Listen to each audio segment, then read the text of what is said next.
आज के इस नए लेक्चर में आप सबका बहुत बहुत स्वागत है और हम आ चुके हैं एक नए लेक्चर के साथ। तो हम पिछले लेक्चर में हमने सॉल्यूशन के पार्ट नंबर 1 में हमने उसकी बेसिक इंट्रोडक्शन के बारे में बात किया है। यदि आपने फर्स्ट लेक्चर को नहीं देखा तो आप पहले जाकर फर्स्ट लेक्चर को देख लें और फिर उसके बाद इस लेक्चर पे आप आ सकते हैं, तो आपको बेहतर तरीके से समझ में आएगा। नोट्स को आप साथ साथ तैयार करते रहिए और करेंगे क्या, आप कॉपी और कलम लेकर साथ में बैठेंगे। चलिए हम शुरू करते हैं। आज इसमें हम पढ़ने वाले हैं सोल्यूशन। तो सॉल्यूशन के पार्ट नंबर लेक्चर नंबर 2 में हम देखते हैं कि सॉल्यूशन क्या है। तो सॉल्यूशन की डेफिनेशंस के बारे में हम बात करेंगे। सॉल्यूशन, जिसको हम हिंदी में कहते हैं विलयन। सॉल्यूशंस क्या होते हैं, आप सिंपल तरीके से आप जानेंगे। हमारे आसपास में बहुत ढेर सारी चीजें हम पर डे यूज करते हैं जो कि सॉल्यूशंस के रूप में होते हैं। जब दो या दो से अधिक पदार्थों को आपस में एक असमान मात्रा में मिलाया जाता है तो उसे मिश्रण कहते हैं। मिश्रण की जो परिभाषा होती है, जब दो या दो से अधिक पदार्थ को आपस में एक असमान मात्रा में मिलाया जाता है तो उसे मिश्रण कहते हैं।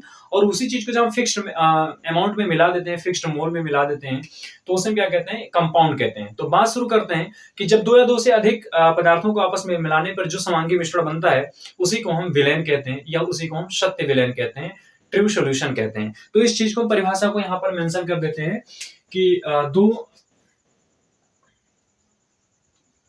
दो या दो से अधिक पदार्थों के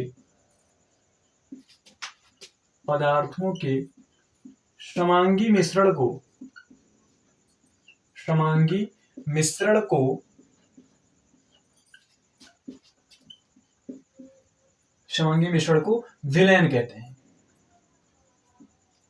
विलयन कहते हैं। तो हमने इसमें क्या जाना कि ये दो या दो से अधिक पदार्थ के समांगी मिश्रण हैं ना, दो या दो से अधिक पदार्थ आपस में मिलाए गए तो उस प्रकार से तो समांगी मिश्रण बना हुआ है, यानी एक अंग दूसरे अंग में दिखाई नहीं पड़ रहा है, तो उसे हम क्या कहते हैं, समांगी मिश्रण कहते हैं। और इस प्रकार के मिश्रण को हम विलयन कहते हैं। क्या कहते हैं? विलयन कहते हैं, होमोजीनस मिक्सचर कहते हैं। चलिए हम बात करते हैं कि सॉल्यूशंस जो आपका है, सॉल्यूशन में कौन कौन से कंपोनेंट होते हैं। सॉल्यूशन, तो हम जानते हैं कि सॉल्यूशन में दो कंपोनेंट होते हैं। एक आपका होता है सोल्यूट होता है, जिसको हम विलेय कहते हैं। क्या कहते हैं हिंदी में? विलेय। और एक होता है सॉल्वेंट। क्या होता है? सॉल्वेंट, जिसको हम कहते हैं विलायक। एक आपका सोल्यूट होता है और एक आपका क्या होता है, सॉल्वेंट होता है। तो सोल्यूशन में दो पार्ट होते हैं, एक सोल्यूट और एक क्या होता है, आपका सॉल्वेंट होता है। सोल्यूट किसे कहते हैं, मान लेते हैं हमने यहां पर क्या लिया, एक एग्जांपल के थ्रू हम इस बात को समझ सकते हैं कि हम एक इसमें क्या लेते हैं, पानी लेते हैं, वाटर H2O ले लेते हैं जो 100 ग्राम है। कितना है? 100 ग्राम है। और फिर इसमें हम क्या ले लेते हैं, चीनी ले लेते हैं, C6H12O6, जिसको हम ग्लूकोज कहते हैं या हम चीनी कहते हैं, कुछ भी ऐसा है, ग्लूकोज या NaCl ले सकते हैं, जो भी आप इसकी जगह पर ले पाए आप NaCl ले सकते हैं। और इसको हमने 20 ग्राम ले लिया है। कितना ले लिया है? 20 ग्राम ले लिया है। और इसमें हमने क्या किया है, उसको मिला दिया है। तो मिलाने पर इसमें भी क्या हो गया, वो घुल गया। और घुलने के बाद ये बना लिया होमोजीनस मिक्सचर। क्या बना लिया? Homogeneous mixture. चलिए, तो हमने क्या देखा कि हमने 20 ग्राम हमने क्या लिया, कोई सोल्यूट लिया, इसको हम सोल्यूट कह सकते हैं। और 100 ग्राम हमने क्या लिया, सॉल्वेंट ले लिया। तो सोल्यूट और विलेय और विलायक की हम परिभाषा इसमें देखने चाहेंगे तो कई प्रकार से हम दे सकते हैं। वैसे जो बहुत ही इंपॉर्टेंट परिभाषा आता है वो ये होता है कि विलयन में उपस्थित वह अंग या विलयन में उपस्थित वह कंपोनेंट जिसकी मोलों की मात्रा क्या होती है, अधिक होती है, वो हमारा सॉल्वेंट कहलाता है। और विलयन में उपस्थित वह कंपोनेंट जिसकी मात्रा कम होती है, मोलों की संख्या कम होती है, उसे हम क्या कहते हैं, विलेय कहते हैं। एक तरीका ये होता है। और वैसे बेसिकली एक तरीका ये भी हो सकता है कि जो लिक्विड फॉर्म में होता है उसे हम सॉल्वेंट कहते हैं, और जो सॉलिड फॉर्म में होते हैं उसे हम क्या कहते हैं, सोल्यूट कहते हैं। लेकिन ये परिभाषा हमारी काफी दूर तक काम नहीं करती है। मान लेते हैं कोई एग्जांपल हम ले लेते हैं कि आपने H2O ले लिया। एक एग्जांपल यदि इस तरीके से देखें कि आपने क्या किया है कि एक पात्र लिया और उस पात्र में आपने क्या कर दिया, इसमें लिया आपने वाटर, क्या ले लिया, 10 ग्राम आपने क्या ले लिया, H2O, 10 ग्राम H2O ले लिया। और फिर इसमें 20 ग्राम आपने एल्कोहल ले लिया। कितना ले लिया? 20 ग्राम एल्कोहल। अब आप देख पा रहे हैं कि इसमें दोनों में क्या है, अल्कोहल भी क्या है, लिक्विड है, और H2O भी क्या है, लिक्विड है। अब यदि हम इस परिभाषा को देखें कि जो क्या होता है, जिस जो लिक्विड फॉर्म में होता है वो हमारा सॉल्वेंट होता है, यानी कह सकते हैं जो हमारा द्रव होता है वो विलायक के रूप में होता है, और जो सॉलिड के रूप में होता है वो हमारा क्या होता है, विलेय होता है। तो इस तरीके से देखें तब तो इसमें दोनों भी कौन सा आप कैसे कंसीडर करेंगे कि अल्कोहल आपका विलायक है कि आपका H2O आपका विलायक है। तो यहाँ पर कंफ्यूजन हो जाती है। तो यहाँ पर हम क्या लेते हैं, मोल्स की नंबर लेते हैं कि जिसके मोल्स अधिक होंगे उसका क्या होगा, वो सॉल्वेंट होगा, और जिसके मोल्स कम होंगे उन्हें क्या कहेंगे, सॉलिड कहेंगे। तो हम फाइनल वाले ये सॉलिड और विलेय की परिभाषा लिखना चाहें तो लिख सकते हैं कि विलयन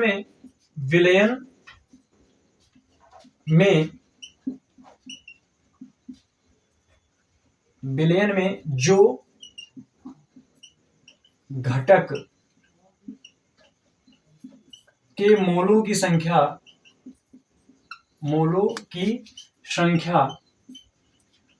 कम हो वो हमारा क्या कहलाएगा, वो हमारा विलेय कहलाएगा। विलाय किसे कहेंगे, विलयन में जिस घटक की मोलों की संख्या अधिक हो, जिस घटक की मोलों की संख्या अधिक हो, हाँ, मोलों की संख्या अधिक हो, कंपैरिजन में बात करेंगे, अधिक हो, उसे हम क्या कहेंगे, विलायक कहेंगे। ठीक है, तो ये आपने इसमें देखा।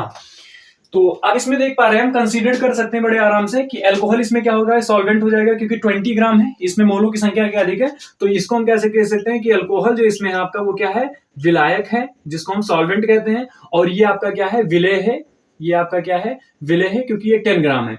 यहां पर क्या लिख सकते हैं कि ये पूरा आपका क्या है, NaCl, या आपने जो ग्लूकोज लिया है ये सभी क्या है, आपका विलेय है, सोल्यूट इसको लिख सकते हैं, ये आपका विलेय है, विलेय, और ये आपका क्या हो जाएगा, विलायक हो जाएगा, क्योंकि इसका मात्रा जो मोलों की संख्या है वो अधिक है। ठीक है, तो इस प्रकार से हमने इसमें क्या देखा, सॉल्यूट और सॉल्वेंट को हमने समझा।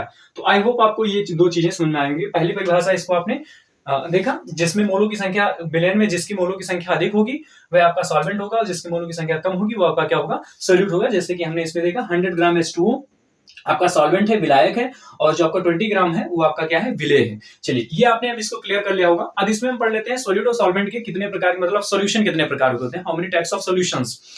तो इसको हम बात कर लेते हैं। तो यहां पर लिखते हैं सोल्यूट, लिखते हैं सोल्यूट, जिसको हम हिंदी में कहते हैं विलेय, क्या कहते हैं, विलेय, और सॉल्वेंट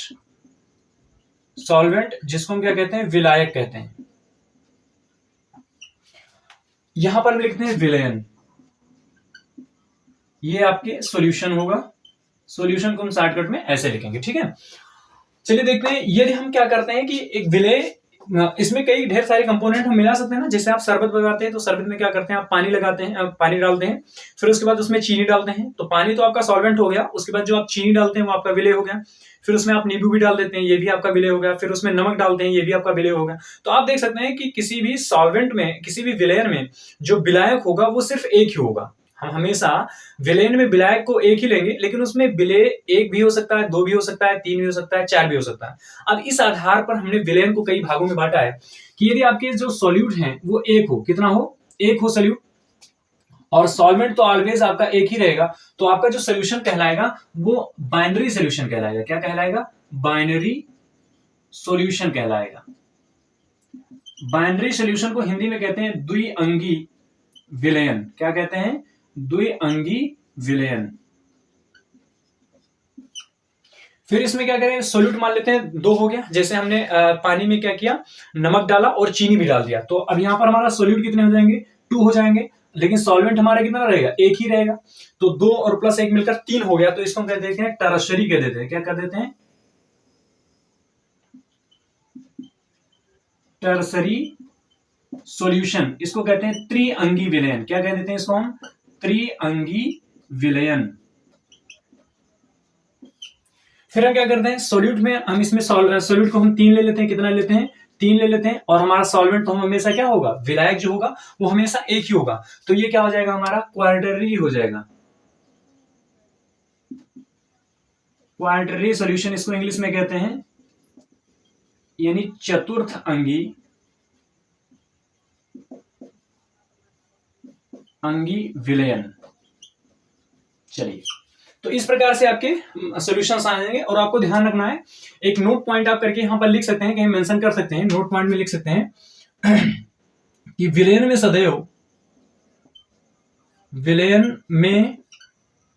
सदैव विलायक एक ही होगा, किंतु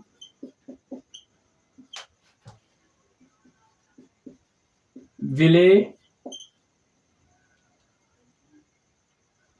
एक से अधिक हो सकते हैं, एक से अधिक हो सकते हैं। चलिए, हो सकते हैं, तो ये आप इसको नोट पॉइंट में डाल लेंगे, नोट पॉइंट में लिखेंगे तो हमें आपको आई होप आपको ये बातें समझ में आएंगी। चलिए, इसको आप इत्मीनान से नोट कर लेंगे, स्क्रीनशॉट ले सकते हैं आप इसको। हम साइड हो जाते हैं, ले लीजिए।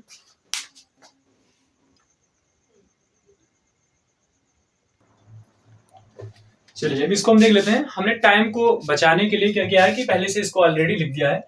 अब इसमें क्या करेंगे, विलेन के प्रकार, टाइप्स ऑफ सॉल्यूशन के बारे में पढ़ते हैं, एक एक करके इसको समझ लेते हैं। इसको जस्ट एक बार आपको देख लेना है, इसको आपको कोई इंपॉर्टेंट नहीं कि इसको आपको पूरे को याद करना है, बस एक बार आपको दिमाग में अपने रखना है, बस एक बार देखकर। देखिए, यहाँ पर सॉल्यूशंस हमारे तीन प्रकार के होते हैं, गैसियस सॉल्यूशंस होते हैं, और या फिर आपका होगा लिक्विड सॉल्यूशंस होता है, और ठोस विलयन होता है। तो हम बात करते हैं गैसियस सॉल्यूशंस की। तो इसमें क्या है, विलायक और विलेय है। तो हम जानते हैं कि जो भी सॉल्यूशंस होगा गैसीय विलयन है, तो गैसीय विलयन का मतलब है कि विलायक की जो अमाउंट होगा, जो मोलों की संख्या विलायक की होगी, वो क्या होगी, अधिक होगी, और विलेय की क्या होगी, कम होगी। तो देखेंगे कि यहाँ पर हमने गैस को कांस्टेंट कर दिया, एक बार हमने विलायक को क्या किया, लगातार विलायक लिख लिया। फिर क्या करें, गैस और गैस का मिश्रण क्या है, ऑक्सीजन व नाइट्रोजन गैस का मिश्रण जो होता है वो कैसा है, एक गैसियस विलयन है, गैसीय विलयन है। जो हम क्या करते हैं, गोताखोर लोग क्या करते हैं, लेकर जाते हैं इसको समंदर के अंदर, लेकर जाते हैं सिलेंडर के साथ। लिक्विड और गैस, यानी गैस ज्यादा मात्रा में है, लिक्विड कम मात्रा में है, क्लोरोफॉर्म और नाइट्रोजन का मिश्रण जो है। तो हम जानते हैं कि क्लोरोफॉर्म जो होता है वह लिक्विड फॉर्म में होता है, तो क्लोरोफॉर्म कम होगा, और गैस की मात्रा जो क्लोरोफॉर्म और नाइट्रोजन गैस है जो कि उसकी मात्रा ज्यादा होगी, तो क्लोरोफॉर्म और नाइट्रोजन का मिश्रण। सॉलिड और गैस का मिश्रण क्या होगा, नाइट्रोजन गैस व कपूर का मिश्रण। तो कपूर और नाइट्रोजन गैस को जब मिक्स करते हैं तो कैसा विलयन होता है हमारा, वो भी गैसीय विलयन होता है। फिर आगे हम देखते हैं, इसमें जो हमारा अगला विलयन है वो लिक्विड सोल्यूशन है। कौन सा सोल्यूशन है, लिक्विड सोल्यूशन है, ध्रुव विलयन है। इसमें क्या क्या है कि लिक्विड आपका विलायक है, तो इसमें देख रहे हैं जैसे हमने इसमें कहा कि ध्रुव विलयन है, तो जो आपका विलायक होगा, जो विलायक जिस फॉर्म में होगा वही वो कौन सा होगा, विलयन होगा। देखिए यहाँ पर जो विलायक है आपका किस फॉर्म में, लिक्विड फॉर्म में, तो ये आपका जो विलयन होगा वो लिक्विड सोल्यूशन होगा, यानी ध्रुव विलयन होगा। तो गैस और लिक्विड का जो होता है, वाटर में घुलित ऑक्सीजन, वाटर में क्या होता है, जो लिक्विड की मात्रा होती है वो ज्यादा होती है, और पानी में जो ऑक्सीजन की मात्रा होती है वो कम होती है, इसलिए वो क्या हमारा गैस, जो ऑक्सीजन है वो गैस है जो कि सोल्यूट है। तो आपने देखा होगा जो मछलियां सांस लेती हैं पानी में, उसमें घुला हुआ ऑक्सीजन होता है, तो उसका मिश्रण जो होता है वो कौन सा मिश्रण होता है, ध्रुव विलयन होता है। लिक्विड का हमारा सोल्यूशन बनता है वाटर में घुलित एथेनॉल। तो हमने क्या करते हैं, वो जल ले लिया, पानी, और पानी में हमने क्या घुला दिया, अल्कोहल मिला दिया, यानी शराब पैक बना दिया हमने, तो वाटर में घुलित एथेनॉल हो गया। फिर सॉलिड और लिक्विड का सोल्यूशन, तो वाटर में घुलित क्या हो गया, ग्लूकोज हो गया। आप क्या करते हैं, सॉलिड की मात्रा, लिक्विड की मात्रा ज्यादा होती है, ब्लैक की मात्रा क्या होगी, अमाउंट जो मोलों की संख्या होगी अधिक होगी, और सॉलिड जो होगा वो मतलब क्या, ग्लूकोज होगा वो कम होगा। आप क्या करते हैं, गर्मी के दिनों में ग्लूकोज की मात्रा लेते हैं और पानी में डालते हैं और इसको घोलकर ग्लूकोन डी को आप पीते हैं। तो उस प्रकार का सोल्यूशन कौन सा सोल्यूशन है, ध्रुव विलयन है।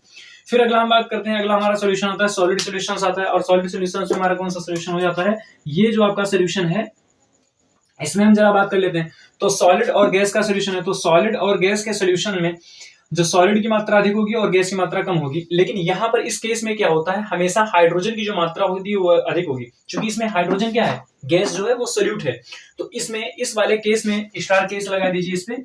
इसमें क्या होगा कि जो हाइड्रोजन की मात्रा होगी वो अधिक होगी और पीडी की मात्रा कम होगी, यानी विलायक की मात्रा कम होगी और सोल्यूट की मात्रा कम होगी, अधिक होती, ये इस केस में होता है, ठीक है।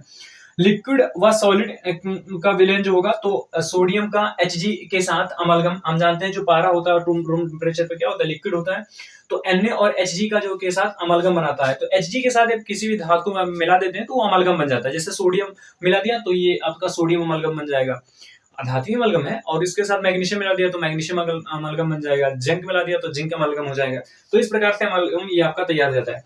फिर सॉलिड और सॉलिड मिला दिया तो सॉलिड सॉलिड क्या होगा, गोल्ड में घुलित कापर, तो आप कापर को क्या करते हैं कि उसमें गोल्ड में मिला देते हैं। तो इस प्रकार से एक जो आपका सोल्यूशन बन जाता है। तो सोल्यूशन आपके 3 प्रकार के होते हैं, गैसीय विलयन, द्रव विलयन और ठोस विलयन होता है। चलिए इसको एक बार क्या करेंगे, आप नोट कर लेंगे। ये एनसीईआरटी का चार्ट है, इसमें आप एनसीईआरटी की टोटल चीजों हमने इसमें समझा। चलिए इसको नोट कर लेंगे, फिर हम आगे देखते हैं।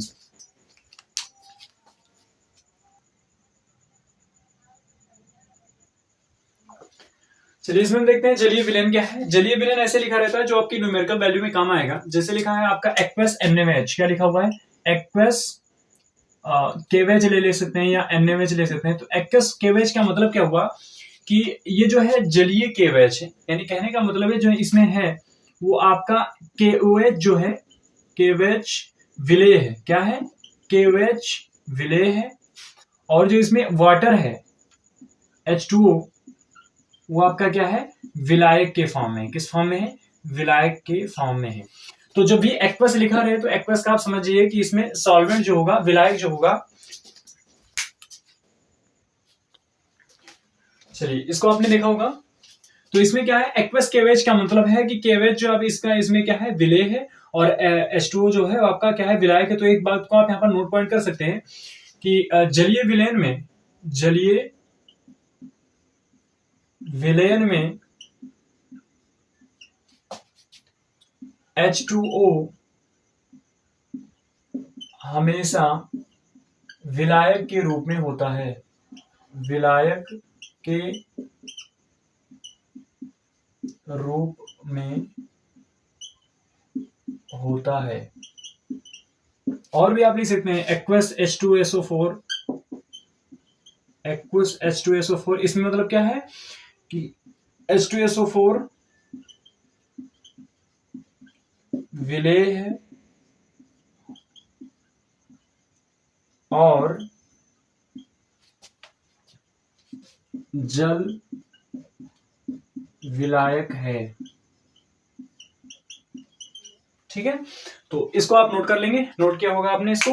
अब हम इरेज करते हैं और हम समझते हैं इसमें, चूंकि सोल्यूशन हमें विलयन लगाने में आपने मोल पढ़ा होगा, क्लास 11 में आपने मोल पढ़ा होगा, नहीं पढ़ोगे फिर भी हम आपको क्या करते हैं यहाँ पर मोल की जो भी डेफिनेशंस हैं और जो मोल के मतलब इसमें सवाल आते हैं, मोल के लिए फार्मूले जो भी हैं हम यहाँ पर आपको करवा दे रहे हैं। और इसके लिए आप बेसिक केमिस्ट्री में जाकर आप मोल की वीडियो भी देख सकते हैं, वहां पर आपको जो सवाल हैं और मोल के कॉन्सेप्ट को अच्छे से समझाया गया है। चलिए इसको आपने नोट कर लिया होगा और इसका मतलब आपने समझ पाया होगी।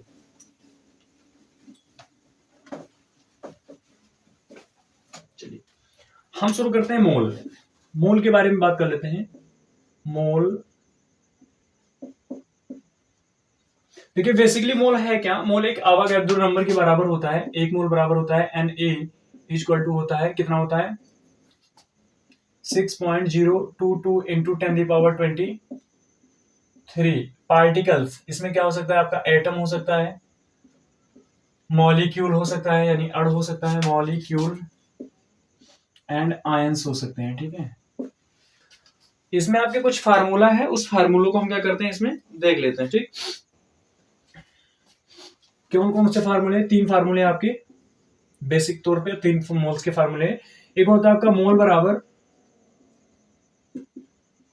भार बटे अणुभार। एक आपका फार्मूला होता है मोल बराबर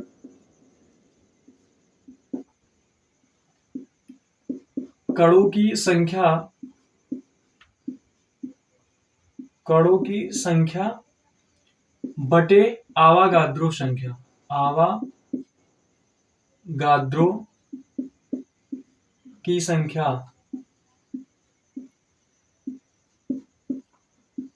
आवागाद्रो की संख्या जो होती है Na बराबर जो होती है, ये होती है आवागाद्रो का संख्या, इसको नंबर ऑफ आवागाद्रो कहते हैं, नंबर ऑफ एवागैड्रो कहते हैं। ठीक है, फिर एक तीसरा फार्मूला आपका जो है वो है मोल बराबर आयतन बटे 22.4 लीटर एट STP कंडीशन। यानी standard temperature and pressure condition पे। ये 3 फार्मूले आपके जो है वो मोल्स के हैं। इसमें एक सवाल लगा लेते हैं, सबसे ज्यादा जो हमारा यूज आ रहा है सॉल्यूशन चैप्टर में, जो हमारा सबसे ज्यादा यूज आ रहा है वो इस वाले फार्मूले का यूज आता है, मोल बराबर भार बटे अणुभार। तो इस पे एक सवाल भी लगा लेते हैं हम, जैसे लिख लेते हैं कि 4 ग्राम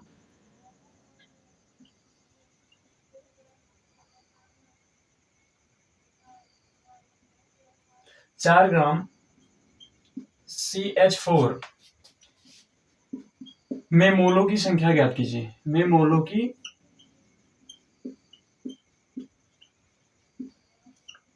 संख्या ज्ञात कीजिए।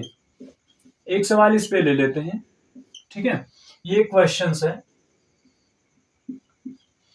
तो 4 ग्राम इसमें क्या है, 4 ग्राम, जो 4 ग्राम है वो क्या है, वेट है, भार है। तो भार जो आपका है CH4 का भार जो दिया हुआ है, CH4 का भार यानी वेट बराबर W जो दिया हुआ है वो कितना दिया हुआ है, 4 ग्राम दिया है। यहाँ पर CH4 का अणुभार कितना है होता है, CH4 का अणुभार, अणुभार निकालना आप जानते हैं, नहीं निकालना जानते तो इसके लिए भी बेसिक लेक्चर में आपको पढ़ा दिया गया है। निकाल लेते हैं यहाँ पर CH4 का अणुभार, एक कार्बन का होता है 12 गुणे एक कार्बन के तो 1 हो गया, प्लस एक हाइड्रोजन का तो परमाणु द्रव्यमान होता है 1 होता है, और कितने हाइड्रोजन है 4 है, तो इंटू 4 कर देंगे। तो 12 एक नम 12 और प्लस 4 एक नम 4 बराबर 12 4 16। तो ये आपका 16 क्या हो गया, अणुभार हो गया। तो 16 ग्राम आपका क्या होगा, ये आपका अणुभार हो गया। अब इसमें हम कौन सा सूत्र लगाएंगे, कह रहा मोलों की संख्या क्या है, तो हम मोलों की संख्या बराबर जानते हैं, मोलों की संख्या बराबर कौन सा फार्मूला लगेगा, भार बटे अणुभार, भार बटे अणुभार लगेगा। क्यों लगेगा, क्योंकि हम जानते हैं कि इसमें भार दिया हुआ, अणुभार दिया हुआ है, दो चीजें हैं, भार और अणुभार दिया हुआ है। अणुभार को, भार को हम W से निरूपित करते हैं, इसको कैपिटल M से कर देते हैं, कणों की संख्या को N नॉट से कर देते हैं, और अवोगाद्रो संख्या को हम NA से लिखते हैं, वॉल्यूम को हम B से लिखते हैं, और ये तो बाकी आपका चीजें क्या हुआ है, लिखा ही हुआ है। तो भार आपका कितना दिया हुआ है इसमें, भार आपको 4 ग्राम दिया हुआ है, कितना दिया हुआ है 4 ग्राम, और अणुभार कितना दिया हुआ है 16 ग्राम दिया हुआ है। तो इसको कैंसल आउट करेंगे तो कितना हो जाएगा 1/4, यानी 1/4 ग्राम इसमें आया, ठीक है। इसको हल कर देंगे तो जो आपका आएगा वो आंसर हो जाएगा। तो इस प्रकार से आप इसमें क्या करेंगे, मोल के सवाल को आप डील कर सकते हैं। तो ये मोल का सवाल है, ये फार्मूला आपके लिए इंपॉर्टेंट है। इन तीनों फार्मूले को आप क्या करें, याद कर लीजिए, आपको फार्मूले में काम लगेगा। चलिए अब हम कंसंट्रेशन टर्म पढ़ते हैं, तो इसको आप नोट करेंगे।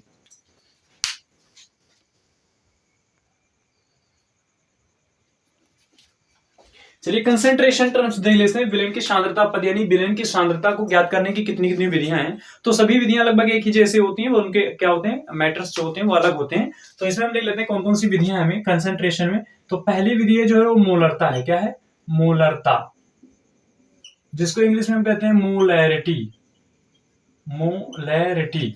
फिर सेकेंड आपकी आती है मोललता, मोललता, जिसको हम कहते हैं इंग्लिश में मोलैलिटी। फिर आपकी थर्ड जो विधि आती है वो आती है मोल प्रभाज, मोल प्रभाज, या इसको हम मोल अंश भी कहते हैं, या क्या कहते हैं इसको, मोल अंश, या कभी कभी परीक्षा में मोल भिन्न के रूप में भी पूछ लेता है। वो सभी चीजें एक ही हैं। इसको इंग्लिश में कहते हैं मोल फ्रैक्शन, मोल फ्रैक्शन। फिर आपकी आती है फार्मलता या नॉर्मलता,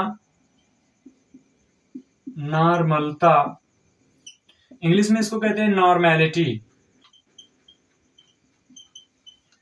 फिर आपकी आती है इसमें थर्ड, ये हो गया आपका फोर्थ, और ये आपका हो जाएगा फिफ्थ। आपका इसमें आएगा ppm पार्ट्स पर बिलियन, फिर 6 आ जाएगा ppb पार्ट्स पर बिलियन, और फिर आपकी इसमें 7th नंबर पे आ जाते हैं परसेंटेज वाले, जो कि परसेंटेज वाले हम देख लेंगे, परसेंटेज कंसंट्रेशन टर्म्स, ठीक है। आयतन बटे आयतन, भार बटे आयतन, इन सभी पीपीबी लिखा हुआ है, पार्ट्स पर बिलियन, पार्ट्स पर मिलियन, ये सभी चीजें हैं इसमें। और परसेंटेज वाला हो गया, नॉर्मेलिटी हो गया। इन सभी चीजों को हम क्या करते हैं, एक एक करके इसमें हम देखते हैं। तो पहले हम किसको शुरू करेंगे, पहले हम शुरू करते हैं मोलरता को। तो चलिए शुरू करते हैं। मोलरता क्या है, मोलैरिटी। चलिए हेडिंग लगाएंगे आप सब लोग, मोलरता किसे कहते हैं, मोलरता। नाउ यहां पर लिखेंगे मोलैरिटी, जिसको कहते हैं हिंदी में मोलरता। इसको आपने 11 में भी पढ़ा होगा, नहीं पढ़े हैं तो हम पढ़ लेते हैं बढ़िया से इसमें। तो पहला इसमें जो टर्म है मोलरिटी, मोलरता किसे कहते हैं? तो आप ऐसे समझ सकते हैं कि 1 लीटर आप सोल्यूशन 1 लीटर आप पानी लीजिए और 1 लीटर पानी में यानी प्रति लीटर 1 लीटर विलेन लीजिए, उसमें जितने भी आपने विलेय घोले हैं वह क्या हो जाती है, उस विलेन की मोलरता को बताती है। यानी हम कह सकते हैं कि प्रति लीटर विलेन में घुलित मोलों की जो विलेय की मोलों की संख्या होती है वो क्या कहलाती है, मोलरता कहलाती है। तो इस परिभाषा को हम लिख सकते हैं, लिख क्या सकते हैं कि प्रति लीटर विलेन में, प्रति लीटर विलेयन में उपस्थित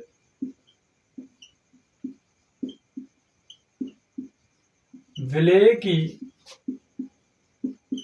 मोलों की संख्या उस विलेयन की मोलरता कहलाती है, उस विलेयन की मोलरता कहलाती है, मोलरता कहलाती है। ये हमने परिभाषा लीजिए, moles of solute present in 1 litre of solution is called molarity. ये हमारी परिभाषा हो गई। इसमें हम लिखना चाहें तो इसकी इस प्रकार से इसमें सूत्र पूरा डेरिवेशन करेंगे, कैसे होता है तो आप देखेंगे। आप जानते हैं कि मोलरता बराबर जो हो जाएगा, मोलरता को हम कैपिटल एम से इसमें लिख सकते हैं कि मोलैरिटी को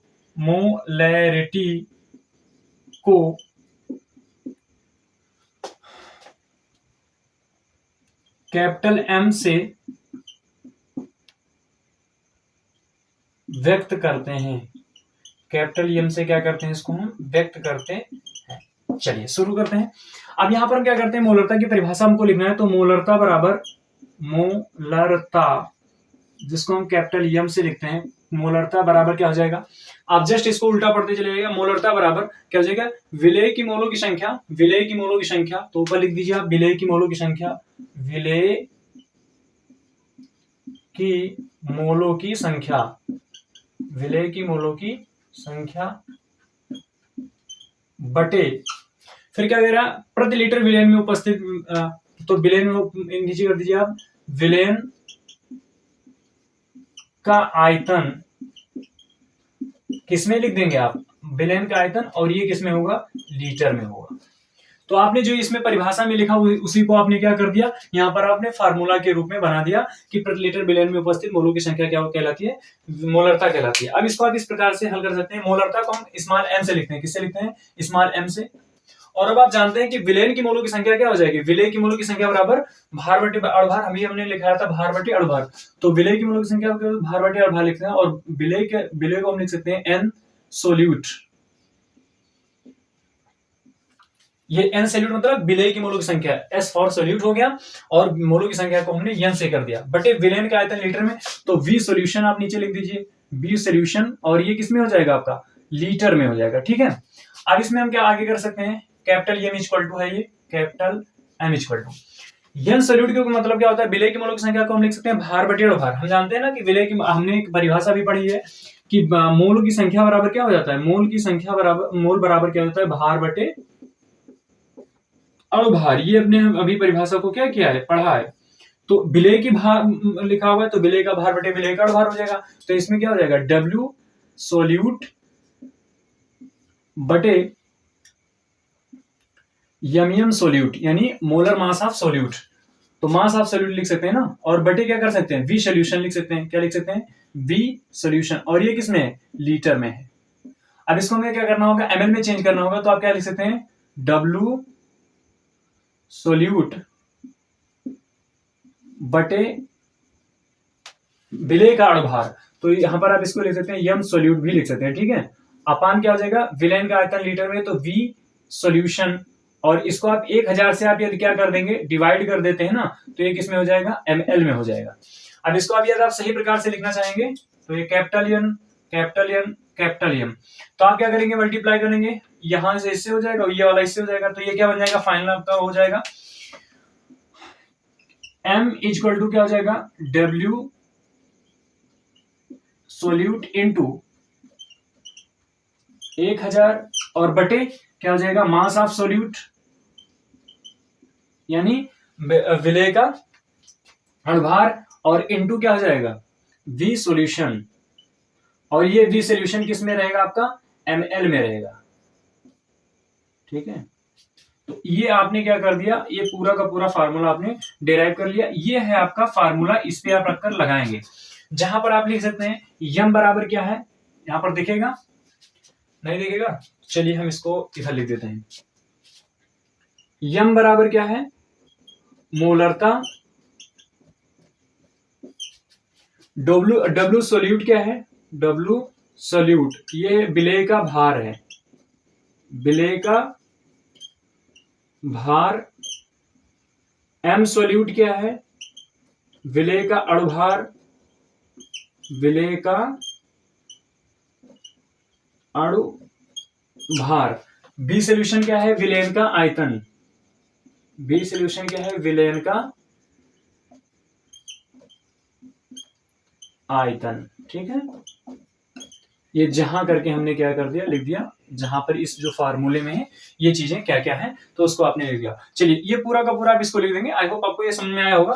फिर इसमें हम क्या करते हैं, जो न्यूमेरिकल वैल्यू हम इसको अगले लेक्चर में लगाने की कोशिश करेंगे, तो इसको आप पहले नोट कर लीजिए।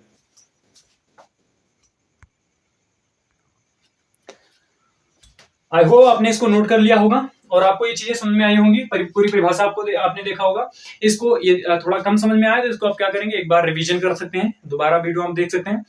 और आई होप आपको ये पूरी वीडियो आपको समझ में आई होगी। इसमें जो भी चीजें आपको समझाया गया बहुत ही यूजफुल है और वेरी वेरी इंपॉर्टेंट है आपको आगे के न्यूमेरिकल्स को लगाने के लिए।